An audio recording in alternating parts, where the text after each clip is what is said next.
All right, 132, folks. What I wanted to talk about is our document for this particular unit, for Unit 6. It's going to be Truman's address to Congress. It's going to be a joint address to both houses of Congress, and he's going to be discussing what becomes the Truman Doctrine. What he wants to do is he wants the United States to reach out. We have been talked to by Turkey. We've been talked to by Greece. Great Britain has been helping Greece post-World War II to try to regain its footing because its economy was destroyed, it was disrupted. The idea is that Great Britain's been helping them to try to maintain some kind of a democratic atmosphere, some type of a democratic government, because the worry about this particular point is during the Yalta Conference, we made some bad deals between the Potsdam Conference with Stalin. And the idea being is they gave away perhaps a bit too much. And so what we're looking at is the growing creep of the communist idea, the growing creep of communism throughout Europe, because we're starting to see what is going to become that Iron Curtain. But we're also seeing disruption in China. We're seeing disruption in Turkey. We're seeing disruption in quite a few places along the way. And so Great Britain has been propping up Greece to try to help it to stay and become democratic once again. But the fact is that Great Britain, they were largely destroyed, or at least very disrupted during the war. And so they've been paying money out of pocket to try to do this, and they don't have it anymore. Well, what's going to happen is that Truman is going to say, hey, listen, we were instrumental in creating this United Nations. We were instrumental in winning the war, and we spent trillions, even more than trillions of dollars on the war.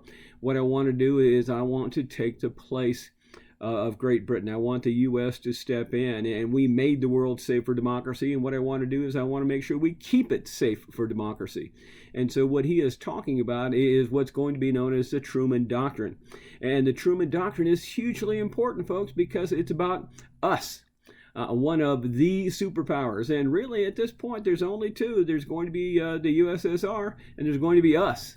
The others are not superpowers. There's two. It's going to be democracy, which is us, against communism, which is going to be that Soviet Union. And what he wants us to do is step into our role as the police.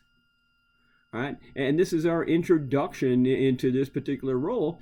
And what he's trying to do is he's delivering this address because he just can't pay money. The money has to be generated, has to be okayed. This is really a treaty, and treaties have to come via Congress, via the Senate. Tax money has to be spent. Spending bills have to come out of the House. Treaties have to come out of the Senate.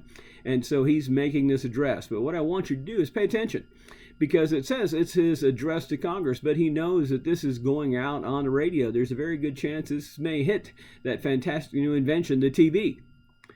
And what he's trying to do is like, listen, we just finished this huge war, and there were millions of lives lost. There was billions of dollars spent, and we won for democracy. We went ahead and we beat these terrible regimes, and now we need to keep the world safe. And so what he wants us to do is step into our role. And this is huge because part of the problem that we're looking at is we just had this huge war in such a way that people don't want to get involved in again. They want to be safe. They want to stay safe. But what they don't want to do is get involved in another war at this particular point. Now, they don't know we're already involved in one. They don't know we're already in Korea, that we're already dabbling in Vietnam at this particular point. And so what he's trying to do is he's trying to take and pluck those strings of patriotism. He's trying to go ahead and wave that flag of democracy. And he's trying to say, hey, listen, if it was post-Civil War, it's what the Republicans called waving the bloody shirt. It's like, listen, all these people died to guarantee this, and now we don't want to surrender this. We don't want those lives to have been spent in vain. We don't want that money to have spent in vain. And so what he's trying to do is he's trying to build up his argument. And in building up this argument, it's huge because he's not just trying to convince Congress. He's trying to rally the troops. He's trying to go ahead and flame that patriotism and get Americans to buy into the need to spend this hard-earned tax money, to spend this money on top of what was already spent and to get involved internationally. And the problem is, every time we get involved internationally, it doesn't end so well.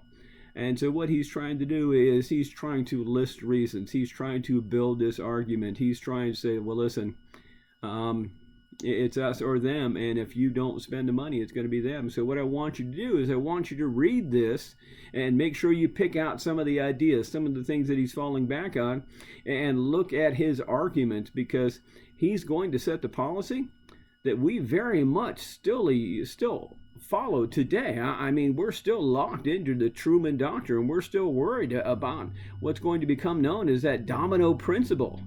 And that's what's locked into place now. And we're still spending money. We're still sending troops. We're still playing the police force. I'm not saying whether it's right or wrong. I'm saying that this is post-World War II, and it's been more than 50 years, and we still have this same policy. So make sure you take a look and make sure you pay attention to when it's due. All right, folks, take care.